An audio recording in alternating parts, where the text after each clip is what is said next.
தி Ashes test கிரிக்கெட்டில் உச்சபட்சமான சன்மானம். இரண்டு நாடுகளுக்கு இடையே காலங்காலமாக நடைபெற்று வரும் போர். இந்த கோப்பையை வெல்வது ஆஸ்திரேலியாவுக்கும் இங்கிலாந்துக்கும் நடக்கும் மானப்பிரச்சனை. ஆஷஸை தவறவிட்டால் ஏதோ நாடே மிகப்பெரிய தலைவரை இழந்தது போல் சோகத்தில் ஆழ்ந்துவிடும். அதுவே ஆஷஸ் கோப்பை ஒரு நாடு கைப்பற்றிவிட்டால் அது கொண்டாட்டமாக மாறும். அதுவும் இந்த கோப்பை ஒன்றும் தங்கத்தால் ஆனது கிடையாது. வெறும் 10 சென்டிமீட்டர் உள்ள ஒரு மரக்கட்டையால் ஆனது. அதில் உள்ளே வெறும் சாம்பல் மட்டும்தான் இருக்கும் என்று சொன்னால் உங்களால் நம்ப முடிகிறதா? இந்த சாம்பலுக்காக இவ்வளவு போட்டி ஏன் என்று நீங்கள் நினைத்தால் அதுதான் ஆஷஸ் தொடரின் மகிமை. கிரிக்கெட்டை கண்டுபிடித்தது இங்கிலாந்து என்பதால் ஏதோ கிரிக்கெட் ஆட இறைவனால் அனுப்பப்பட்ட தூதர்கள் என்று அவர்களுக்கு தங்களை நினைத்துக் கொண்டிருந்தார்கள். அப்போது 1882ஆம் ஆண்டு இங்கிலாந்துக்கு சுற்றுப்பயணம் மேற்கொண்ட ஆஸ்திரேலிய அணி லண்டன் ஓவல் மைதானத்தில் முதல் டெஸ்ட் போட்டியில் வெற்றி பெற்றது. இது இங்கிலாந்து கிரிக்கெட்டுக்கு மிகப்பெரிய அதிர்ச்சியாக மாறிப்போனது. அப்போதுதான் இங்கிலாந்து செய்தித்தாள்கள் ஒரு செய்தியை கேலி கிண்டலாக வெளியிட்டது. அதில் இங்கிலாந்து கிரிக்கெட் இறந்து விட்டதாகவும் அது லண்டனில் புதைக்கப்பட்டு அதனுடைய சாம்பல் ஆஸ்திரேலியாவுக்கு எடுத்து செல்லப்பட்டதாகவும் இரங்கல் செய்தி வெளியிடப்பட்டது. இது இங்கிலாந்தில் மிகப்பெரிய அதிர்வலைகளை ஏற்படுத்தியது. நாம் ஆண்டு வந்த கிரிக்கெட்டை ஆஸ்திரேலியா சிதைத்து விட்டது என்ற கோபத்தில் ஒவ்வொரு இங்கிலாந்து நாட்டினரும் இருந்தனர். இந்த செய்தி பல இங்கிலாந்து வீரர்களை தூங்க விடாமல் செய்தது. இதனை அடுத்து மீண்டும் ஆஸ்திரேலியாவுக்கு சுற்றுப்பயணம் மேற்கொண்ட இங்கிலாந்து அணி செய்தியாளர்களிடம் பேசிய போது, நீங்கள் குறிப்பிட்ட அந்த சாம்பலை நாங்கள் மீண்டும் கொண்டு வருவோம் என கூறியது. இதுதான் ஆஷஸ் தொடரின் வரலாறு.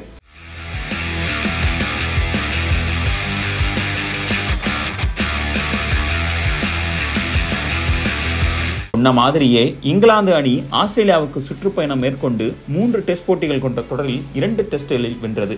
அப்போது சாம்பலை மீட்போம் என்று இங்கிலாந்து கூறியதை குறிக்கும் விதமாக போட்டிக்கு பயன்படுத்தப்படும் ஸ்டம்ப் பைல்களை எரித்து அதன் சாம்பலை ஒரு மரக்கட்டையில் போட்டு அதை கோப்பையாக கொடுக்கப்பட்டது. இதுதான் ஆஷஸ் என்ற தொடருக்கு ஆரம்ப புள்ளியானது. இந்த ஆஷஸ் தொடர் 2 உலக போர்களை பார்த்திருக்கிறது. இந்த ஆஷஸ் தொடர் 2 நூற்றாண்டின் பேரழிவு நோயால் ஸ்பானிஷ் ஃப்ளூ மற்றும் கோவிட்-19 ஆகியவற்றை பார்த்திருக்கிறது.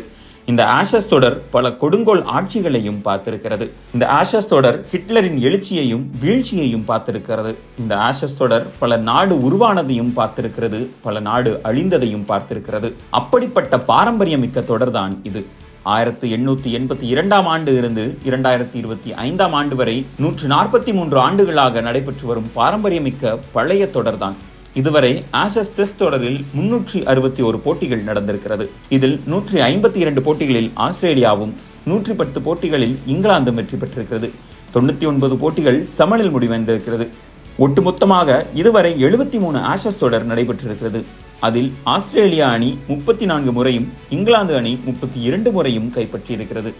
7 போட்டிகள் சமனில் முடிவடைந்திருக்கிறது. இப்படி இரு அணிகளும் சரிசமமாக தங்கள் உயிரை கொடுத்து விளையாடும் இந்த தொடர் கிரிக்கெட் உலகின் மிகப்பெரிய ரைவல்ரியாக மாறியிருக்கிறது. எப்படி இந்தியா பாகிஸ்தான் அணிகள் மோதினால் விறுவிறுப்புக்கு பஞ்சம் இருக்காதோ அதே போல் பல மடங்கு பரபரப்பும் விறுவிறுப்பும் பேர் போன தொடர்தான் ஆஷஸ். கற்றுக் கொடுத்த வாத்தியாரையே மிஞ்சும் சிஷியனாக ஆஸ்திரேலியா மாறிவிட்டது. இந்த தொடரில் ஆஸ்திரேலியாவின் கையே ஓங்கியிருக்கிறது.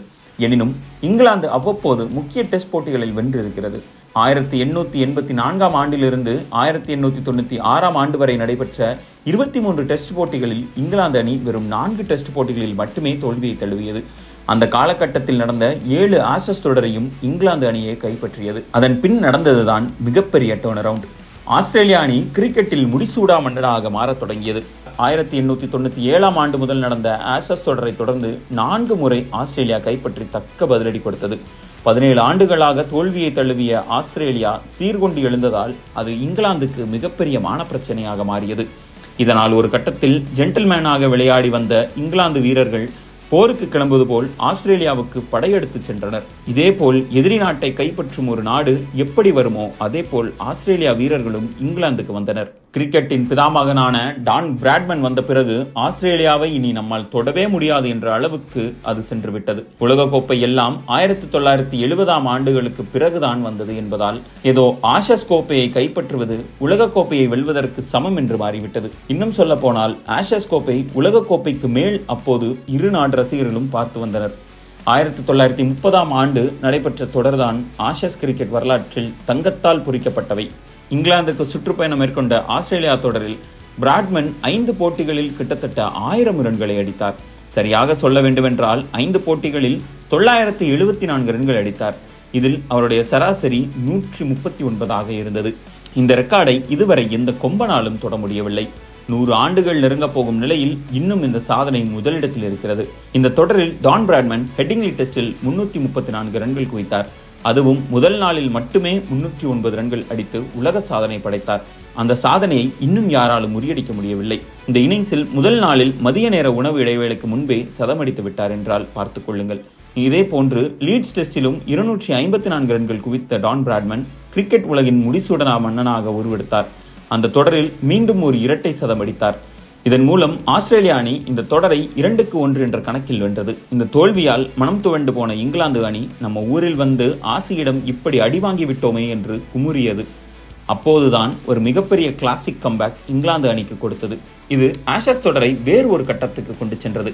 தற்போது ஒரு அணியை கட்டுப்படுத்த எப்படியெல்லாம் தொழில்நுட்பத்தை பயன்படுத்தி யுக்திகளை வகுக்கிறார்களோ அதேபோல் எந்த ஒரு தொழில்நுட்ப வசதியும் இல்லாமல் யுக்தியை பயன்படுத்தினால் எவ்வளவு பெரிய அணியையும் வீழ்த்தி விடலாம் என்பதற்கு பிள்ளையார் சொல்லி போட்டதும் இந்த டெஸ்ட் தான். 1932 ஆண்டு நடைபெற்ற ஆஷஸ் தொடரில் இங்கிலாந்து அணி கேப்டன் டக்ளஸ் ஜார்டன் பாடிலைன் என்ற ஒரு புது யுக்தியை உட்படுத்தினார். அதன்படி ஆஸ்திரேலியா வீரர்கள் உடலை குறிவைத்து பந்துகளை இடப்புறம் வீச வேண்டும் என்று, தொடர்ந்து இதேபோல் பந்துகளை வீசிக்கொண்டே இருக்க வேண்டும் என்று, அதற்கு ஏற்றாற்போல் இங்கிலாந்து வீரர்கள் ஃபீல்டர்களை இடப்புறம் நிறுத்த வேண்டும் என்றும் கூறியிருந்தார். இதன் மூலம் பேட்ஸ்மேன்கள் பந்தை தொடும்போது அது கேட்சாக மாற அதிக வாய்ப்பாக உருவானது. டக்ளஸின் இந்த யுக்தி மிகப்பெரிய வெற்றியை தேடித்தந்தது. இந்த தொடரில் இங்கிலாந்து அணி 4-1 என்ற கணக்கில் கைப்பற்றி அசத்தியது. இந்த போட்டியின் போது ஆஸ்திரேலியா வீரர்கள் பந்துபட்டு இறந்து விடுவார்களோ என்று ஆஸ்திரேலியா கிரிக்கெட் நிர்வாகம் பயந்தனர். பலமுறை போட்டிகளில் காயம் காரணமாக நிறுத்தப்பட்டது. இந்த யுக்தி ஆஸ்திரேலியாவை தடம் புரளச் செய்தது. இதன் மூலம் சொந்த மண்ணில் ஆஷஸ் தொடரை இழந்ததற்கு ஆஸ்திரேலியாவுக்கு சென்று இங்கிலாந்து அணி பழி தீர்த்தது. இங்கிலாந்தின் இந்த யுக்தி மற்ற அணியும் ஃபாலோ செய்யும் என்பதால் MCC லெக் சைடில் இனி இவ்வளவு ஃபீல்டர்கள் நிறுத்தக்கூடாது என்று விதியையும் மாற்றியது. இது குறித்து அப்போது கருத்து தெரிவித்த இங்கிலாந்து அணியின் கேப்டன் டக்ளஸ் ஜார்டன், நான் 6000 மைல்களை கடந்து வந்து இங்கு நண்பர்களை உருவாக்க வரவில்லை, நான் ஆஷஸ் கோப்பையை வெல்ல வந்திருக்கிறேன் என்று கூறிய வார்த்தை ஒரு மாஸ் ஹீரோவின் டயலாக் போல் மாறியது. அதே போன்று 1948 ஆண்டு ஆஷஸ் தொடரை 5வது டெஸ்ட் போட்டியில் டான் பிராட்மன் தனது கடைசி டெஸ்டாக விளையாடினார். அப்போது ஒட்டுமொத்த இங்கிலாந்து ஓவல் மைதானத்தில் திரண்டு அவருக்கு உற்சாக வரவேற்பு அளித்தது. எதிரி நாடாக இருந்தாலும் கிரிக்கெட் மூலம் அனைவரையும் தனது ரசிகராக மாற்றிய மாயாஜாலர் தான் பிராட்மன். கடைசி இன்னிங்ஸில் வெறும் 4 ரன்கள் எடுத்திருந்தால் டெஸ்ட் கிரிக்கெட்டில் 100 என்ற சராசரியை வைத்திருப்பார். ஆனால் 2வது பந்திலேயே அவர் டக் அவுட் ஆனதால் பிராட்மேனின் சராசரி 99.94 என்ற நிலையில் சிக்கிக் கொண்டது. இப்படி பல தலைமுறைகளை ஆஷஸ் தொடர் பார்த்திருக்கிறது. Dennis Lillee, Jeff Thomson, Alan Border, Greg Chappell, David Gower, Ian Chappell, Mark Taylor, பல தலைமுறைகளை கடந்து 90s கிட்ஸின் ஹீரோவான Ricky Ponting, Matthew Hayden, Nasser Hussain, Justin Langer போன்ற தலைமுறையினரும் வந்தனர். அதாவது 1989 ஆண்டிலிருந்து 2009 ஆண்டு வரை நடைபெற்ற ஆஷஸ் தொடர் ஆஸ்திரேலியாவுக்கு சாதகமாக மாறியது. அதற்கு முன்பு வரை இங்கிலாந்து அணி 86 டெஸ்ட் போட்டிகளிலும் ஆஸ்திரேலியா அணி 87 டெஸ்ட் போட்டிகளிலும் 74 போட்டிகள் சமநிலையிலும் முடிவடைந்திருந்தது. ஆனால் இந்த இடைப்பட்ட காலத்தில் ஆஸ்திரேலியா தொடர்ந்து டெஸ்ட் போட்டிகளில் வெற்றி பெற்று தங்களது சொந்த கோப்பையை போல் மாற்றிவிட்டது. 1989 ஆண்டு 87-86 என்ற நிலையில் இருந்த ஆஷஸ் வெற்றி 2005 ஆண்டு முடிவில் 115க்கு 93 என்ற அளவு மாறியது. இந்த இடைப்பட்ட காலகட்டத்தில் இரு அணிகளும் 43 முறை டெஸ்ட் போட்டிகளில் விளையாடினர். இதில் ஆஸ்திரேலியா 28 முறையும் இங்கிலாந்து 7 முறையும் 8 போட்டிகள் சமநிலையிலும் முடிந்தது. 2005 ஆண்டு இங்கிலாந்து அணி மீண்டும் 18 ஆண்டுகளுக்கு பிறகு ஆஷஸ் கோப்பையை வென்றது. ரிக்கி பாண்டிங் தலைமையில் களமிறங்கிய ஆஸ்திரேலியா அணிக்கு இது ஒரு மிகப்பெரிய சரிவாக மாறியது. 2005 ஆண்டு இங்கிலாந்து அணி மைக்கேல் வான், பீட்டர்சன், ஃபிளின்டாஃப் போன்ற இளம் நட்சத்திரங்களை கொண்டு களமிறங்கியது. இதில் முதல் டெஸ்ட் போட்டியில் ஆஸ்திரேலியா வெற்றி பெற்றாலும் 2வது டெஸ்ட் போட்டி இங்கிலாந்து அணி அபார வெற்றி பெற்றது. இது கிரிக்கெட் வரலாற்றில் மிக பரபரப்பு நிறைந்த போட்டியாக மாறியது. இந்த போட்டியில் கடைசி இன்னிங்ஸில் 282 ரன்கள் எடுத்தால் வெற்றி என்ற இலக்குடன் ஆஸ்திரேலியா அணி போராடியது. அப்போது 220 ரன்களுக்கு 9 விக்கெட்டுகளை ஆஸ்திரேலியா இழந்திருந்தது. இதையடுத்து பிரெட்லியும் மைக்கேல் காஸ்ப்ரோவிச்சும் இணைந்து கடைசி விக்கெட்டுக்கு போராடினர். வெற்றிக்கு 62 ரன்கள் தேவைப்பட்ட நிலையில் கடைசி விக்கெட்டுகளை வீழ்த்த இங்கிலாந்தும் ரன்கள் அருகில் வரை வந்த ஆஸ்திரேலியாவும் கடுமையாக போராடியதால் உச்சக்கட்ட டென்ஷன் ரசிகர்களுக்கு இருந்தது. இதில் யாரும் எதிர்பார்க்காத வகையில் ஒரு ஷார்ட் பால் இங்கிலாந்து வீரர் ஹார்மின்சன் வீச மைக்கேல் காஸ்ப்ரோவிச் விக்கெட்டை எடுத்தார். இதன் மூலம் 2 ரன்கள் வித்தியாசத்தில் ஆஸ்திரேலியா அணி தோல்வியை தழுவியது. இது கிரிக்கெட் வரலாற்றில் மிக குறைந்த ரன்கள் வித்தியாசத்தில் பெறப்பட்ட தோல்வியாகும். மூன்றாவது போட்டி மழையால் டிரா ஆகி முடிவடைய கடைசி டெஸ்டில் ஆஸ்திரேலியா அணி வெற்றி பெற்று தொடரை சமன் செய்ய முயற்சி செய்தது. ஆனால் இங்கிலாந்து அணி கடைசி போட்டியை டிரா செய்தது. இதன் மூலம் 18 ஆண்டுகளுக்கு பிறகு ஆஷஸ் கோப்பையை இங்கிலாந்து வென்றது. இதனை உலகக்கோப்பை வென்றது போல் ஒட்டுமொத்த இங்கிலாந்து ரசிகர்களும் சாலையில் திரண்டு கொண்டாடினர். ஆஷஸ் கோப்பையை வென்று வந்த இங்கிலாந்து வீரர்களுக்கு உற்சாக வரவேற்பு அளிக்கப்பட்டது. 18 ஆண்டுகளுக்கு பின் ஆஷஸ் கோப்பையை இழந்தது ஆஸ்திரேலியாவுக்கு மிகப்பெரிய வலியை கொடுத்தது. அடிபட்ட சிங்கம் எப்படி பழிவாங்க காத்திருக்குமோ அதே போல் காத்திருந்த ஆஸ்திரேலியா வீரர்கள் இங்கிலாந்து அணி தங்களது மண்ணுக்குள் வந்து இறங்கியவுடன் அடிமேல் அடியாக அடித்து நொறுக்கியது. இந்த தொடரில் ஆஸ்திரேலியா 2வது முறை 5-0 என்ற கணக்கில் ஒரு அணி வென்றது அப்போதுதான். அது மட்டுமல்லாமல் இந்த தொடரில் ஷேன் வார்ன், ஜஸ்டின் லாங்கர் மற்றும் டாமியன் மார்டின் ஆகியோர் ஓய்வு முடிவை அறிவித்தனர். 5-0 என்ற கணக்கில் தோல்வியை தழுவியதால் மீண்டும் ஆஸ்திரேலியா அணி இங்கிலாந்துக்கு வந்தபோது மீண்டும் பதிலடி கொடுக்க வேண்டும் என இங்கிலாந்து முயற்சி செய்தது.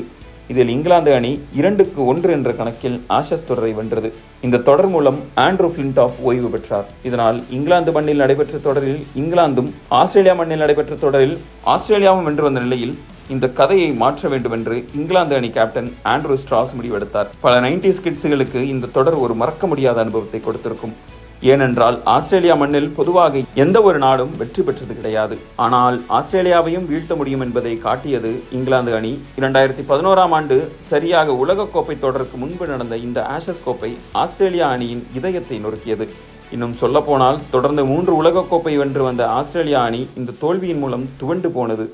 இதன் எதிரொலியாக 2011 உலகக்கோப்பை தோற்றது என்று சொன்னால் மிகையாகாது. ஆஸ்திரேலியாவில் வெற்றி பெற வேண்டுமென்றால் பேட்டிங்கில் மிக முக்கியம் என்பதை உணர்ந்த ஆண்ட்ரூ ஸ்ட்ராஸ் அதற்காகவே வீரர்களை உருவாக்கினார்.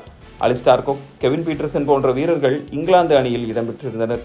இதன் மூலம் இதில் முதல் டெஸ்ட் போட்டியில் சமனில் முடிவடைய அடுத்து நடைபெற்ற 2வது டெஸ்ட் போட்டியில் இங்கிலாந்து அணி இன்னிங்ஸ் மற்றும் 71 ரன்கள் வித்தியாசத்தில் வெற்றி பெற்றது. 3வது டெஸ்டில் ஆஸ்திரேலியா கம்பேக் கொடுத்த நிலையில் 4வது டெஸ்ட் போட்டி மெல்பர்னில் நடைபெற்றது. இதில் இங்கிலாந்து அணி 513 ரன்கள் குவித்தது. ஆனால் ஆஸ்திரேலியா அணி பதிலுக்கு 98 ரன்கள் மற்றும் 258 ரன்கள் தான் அடித்தது. இதன் மூலம் ஒரு இன்னிங்ஸ் மற்றும் 157 ரன்கள் வித்தியாசத்தில் இங்கிலாந்து வென்றது. இந்த நிலையில் 2-1 என்ற கணக்கில் தொடரில் முன்னிலை பெற்றது இங்கிலாந்து அணி. கடைசி டெஸ்ட் போட்டியில் சிட்னியில் ஆஸ்திரேலியாவை எதிர்கொண்டது இங்கிலாந்து. இதில் யாரும் எதிர்பார்க்காத வகையில் இங்கிலாந்து அணி ஒரு இன்னிங்ஸ் மற்றும் 83 ரன்கள் வித்தியாசத்தில் வெற்றி பெற்று ஆஷஸ் கோப்பையை ஆஸ்திரேலியா மண்ணில் 24 ஆண்டுகளுக்கு பிறகு கைப்பற்றியது. இந்த தொடரில் இங்கிலாந்து அணி தொடக்க வீரர் அலிஸ்டார் குக் 766 ரன்கள் அடித்தார். இதன் மூலம் ஆஷஸ் தொடரில் பிராட்மேனுக்கு பிறகு அதிக ரன்கள் அடித்த வீரர் என்ற பெருமை அலிஸ்டார் குக்கு கிடைத்தது. இந்த சாதனையின் மூலம் இங்கிலாந்தின் உச்சபட்ச பட்டமான சர் பட்டம் அவருக்கு வழங்கப்பட்டது.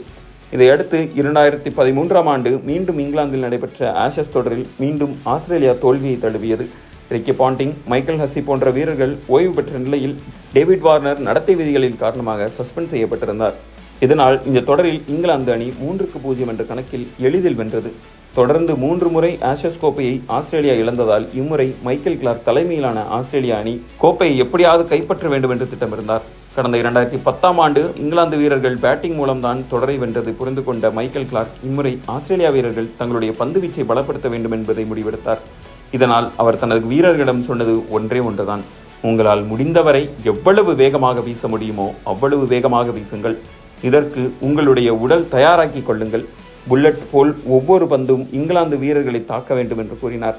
இதற்கு பலனாக ஆஸ்திரேலியா அணி 3வது முறையாக ஆஷஸ் வரலாற்றில் 5-0 என்ற கணக்கில் தொடரை கைப்பற்றியது. இந்த போட்டியில் ஆஸ்திரேலியா வீரர் மிச்சல் ஜான்சன் 37 விக்கெட்டுகளை கைப்பற்றினார். இதற்கு அடுத்தபடியாக ரியான் ஹாரிஸ் 28 விக்கெட்டுகளையும் வீழ்த்தினார்.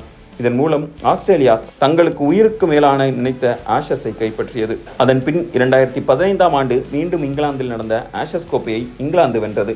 2017ஆம் ஆண்டு ஆஸ்திரேலியாவில் நடந்த கோப்பையையும் ஆஸ்திரேலியாவும் வென்றது.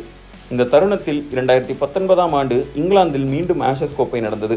அப்போது ஒவ்வொரு முறையும் நாம் சொந்த மண்ணில் தான் வெற்றி பெற்றிருக்கிறோம், இங்கிலாந்து மண்ணில் ஆஷஸ் கோப்பையை கைப்பற்ற வேண்டும் என ஆஸ்திரேலியா வீரர்கள் நினைத்தனர். ஆனால் இங்கிலாந்து அணி அவ்வளவு எளிதான இந்த தொடரை விட்டுக் கொடுக்கவில்லை. இந்த தொடர் 2-2 என்ற கணக்கில் சமனில் முடிவடைந்தது. இந்த தொடர் டிரா ஆனதற்கு முக்கிய காரணம் 3வது டெஸ்ட் போட்டியில் இங்கிலாந்து அணி வீரர் பென் ஸ்டோக்ஸ் செய்த ஒரு சம்பவம் தான். 359 ரன்கள் எடுத்தால் வெற்றி என்ற இலக்கை இங்கிலாந்து அணி கடைசி இன்னிங்ஸில் விளையாடியது. இதில் 286 ரன்களுக்கு 9 விக்கெட்டுகளை இங்கிலாந்து இழந்தது. கடைசி விக்கெட்டுக்கு ஜாக் லீச்சுடன் பென் ஸ்டோக்ஸ் ஜோடி சேர்ந்தார். 73 ரன்கள் எடுக்க வேண்டும் என்ற நிலையில் கடுமையாக போராடினார். இதில் யாருமே எதிர்பார்க்காத வகையில் பென் ஸ்டோக்ஸ் சதமடிக்க கடைசி வரை ஆட்டமிழக்காமல் 1 விக்கெட் வித்தியாசத்தில் 3வது போட்டியை வெற்றி தேடி தந்தார்.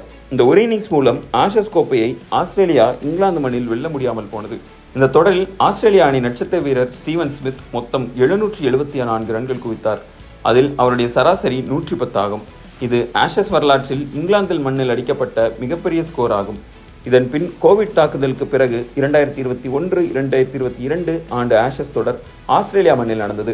இதில் ஆஸ்திரேலியா அணி 4-0 என்ற கணக்கில் கைப்பற்றியது.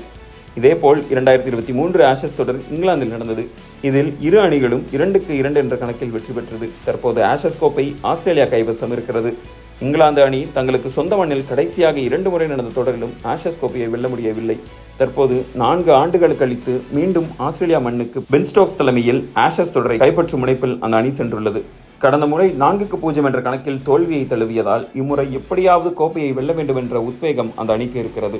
ஒரு மாதத்திற்கு முன்பே ஆஸ்திரேலியா சென்று தற்போது அங்கு உள்ள உள்ளூர் அணியுடன் பயிற்சியில் விளையாடி வருகின்றனர். இங்கிலாந்து அணியில் Harry Brook, Zak Crawley, Ben Duckett போன்ற இளம் வீரர்களுடன் Joe Root, Jofra Archer, Ben Stokes ஆகியோர் களமிறங்கியுள்ளனர்.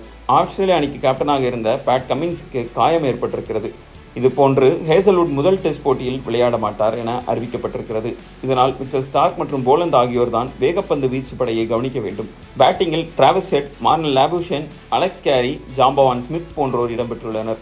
அது மட்டுமில்லாமல் பேட் கமின்ஸ் காயம் காரணமாக விலகியிருப்பதால் ஸ்மித்துக்கு கேப்டன் பொறுப்பு தேடி வந்திருக்கிறது. ஸ்மித்துக்கு இது கடைசி தொடராக இருக்கும் என்பதால் கடைசியாக ஒருமுறை சம்பவம் செய்துவிட்டு கோப்பையை தக்க வைத்துக் கொள்ள வேண்டும் என்ற முயற்சியில் இருக்கின்றார்.